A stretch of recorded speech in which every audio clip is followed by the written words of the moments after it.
What's up, guys? We are here with the local legend, actually probably the legend of all time, Mr. Albert Collins. He's actually the one that designed this fish catching bait right here. We'll fish, we'll do some little drop-offs and probably fish some retainer walls and some road beds, some brush piles. We'll kind of mix it up a little bit because I like this worm. It's real versatile. It's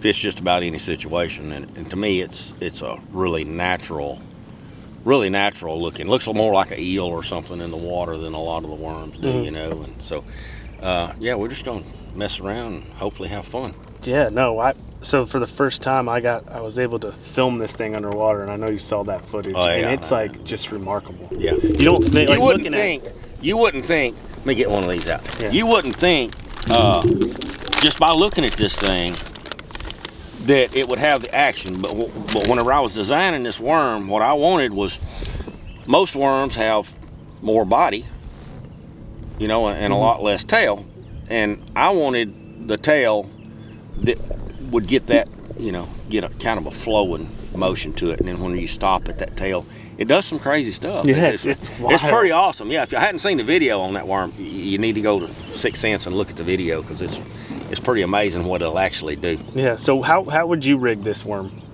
I usually, well, I fish it on shaky head some too, but I usually just straight rig it, Texas rig. And I've got a rod right there that's got one rigged on it, but I throw, 90% of the time, I throw a 1/2 ounce tungsten weight on a 5/0 hook. Sitting on that hump right there. And we'll pull out here and throw at it a little bit. Ooh, yeah, those are, is that a good one? Looks like a pretty good fish.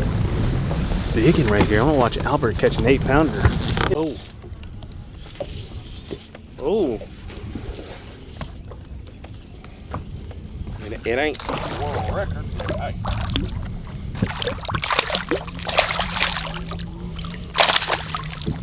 It was a fish. There you go. Look at, he got to turn around and throw in my spot now. Just jacking with you. I expect you to throw over there. Yeah, I just didn't feel it. I think I was a little deep on my cast over there. You see him? He reeled it in and threw it out there real quick. Hey, Mama didn't raise no fool. I don't blame you. I do it at times. I drag it, but I like to get that tail moving. I like to get that tail, because when you pick it up, well, you can see it in the video. When you pick it up, let that head hit, and that tail just kind of flutters behind it. But I don't typically fish slow and let it settle all the way to the bottom. As it's fluttering, I hop it again, and then it flutters, and I hop it again.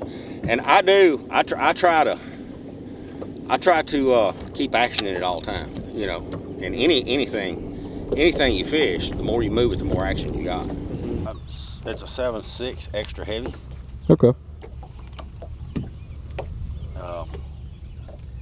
And it's heavier than what most people like. Most people like a heavy or a medium heavy. I just can't do that. I mean, I want something when I whack back on him. I want something there. Hit him hard. You know? Especially like long cast. They have a long cast. I throw a long cast a lot, and even at that, when I set the hook, I don't want some old flimsy something flopping around up there. I want to bust it. I want to put that hook through the top of his head if he got it up there. Make him remember you.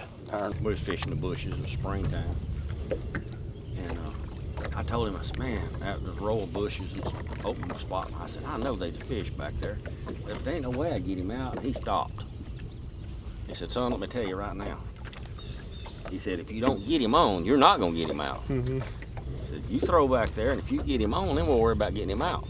Threw back there and caught a 5-pounder. Sucked him up to the bushes. He cranked the motor and run up in there, and we got him. From that point on, Yeah. that didn't. I don't worry about getting them out. Nope. All right, we're out there throwing the ridgeworm, but we saw some dollar pads, and we have to throw the Vega. See if we can't get bit real quick, and then we'll go back out, dude.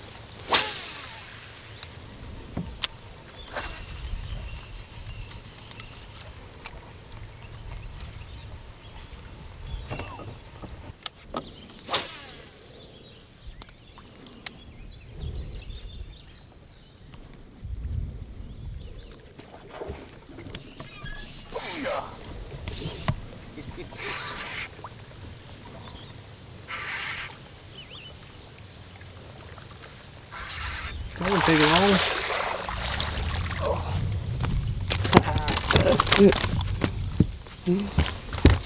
That didn't take long. Little healthy one. Vega. Sweet. Thank you. Thanks for playing, Mama.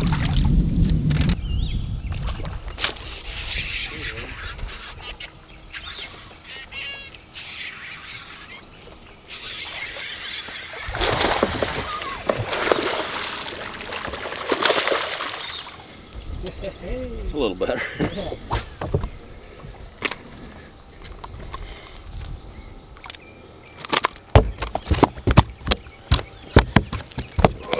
Oh, come back here, sucker. Break a frog.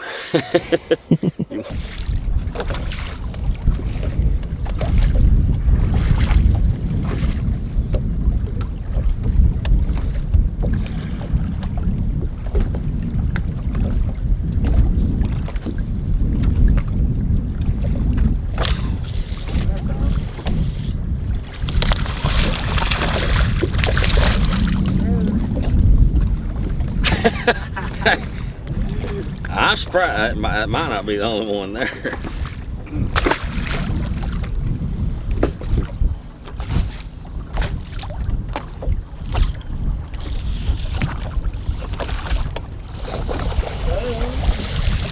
Ain't big, but he's better. Yeah. There's a little spot right there. I guess it's look at there, it went right through the head.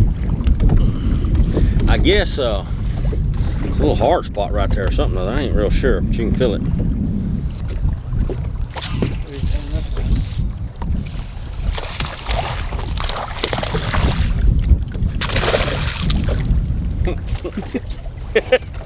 You want to throw in there? They eat the ridgeworm.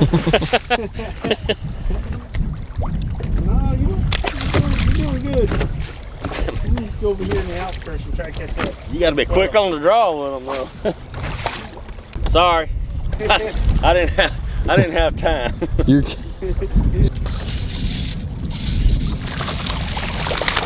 Hey, I can do it.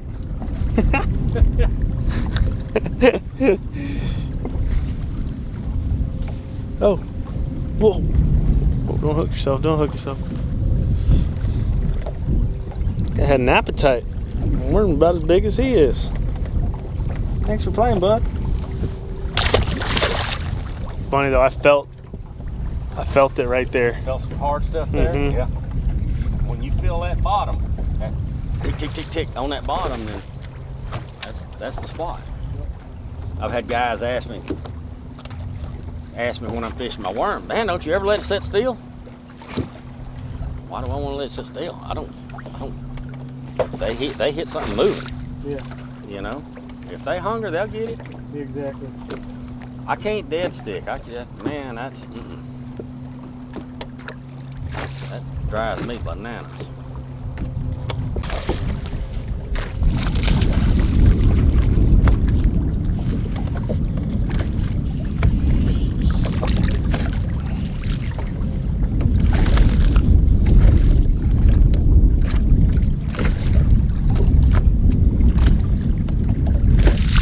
You try to rig it pretty much perfectly straight with your hook.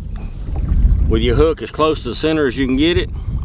It helps a lot on the worm coming through the water straight without any kind of a wobbling action. You know, it helps keep it from twisting your line. It's pretty good about not twisting your line anyhow, but the straighter you rig it, the less twist you're gonna get out of it. So that's just something that, you know, I've rigged it 2 or 3 different ways, and I've tried rigging it in the side and just on the flat side. You know, this worm is kind of oblong shape. It's a little wider this way than it is this way. I'll rig it in the flat side so it stays flat. Works pretty good for me. Buddy Brian, me and Nova Joe won that couples championship one weekend. The next weekend, my team partner, Brian, he won a boat the next weekend. And then the following weekend, we had our team championship. We won that boat. He had like 36 pounds off that brush pile that one day. Yeah, it was crazy. It was crazy. One of those deals. So we're at Albert's house. He's not gonna brag, but I'm gonna brag for him. These are just some of his trophies, and this is amazing.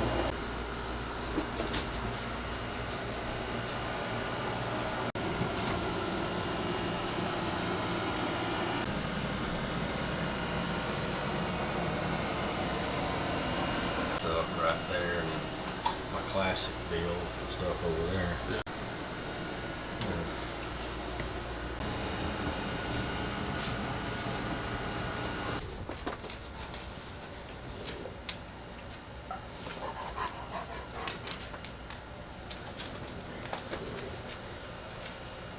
There's that Conroe. Oh, is that Conroe? 34 pounds? Yeah. Oh, jeez. Toledo Bend, Rayburn, Belton. Oh, wow. So the moral to this story is if Albert Collins designs a bait, you throw it. You throw it.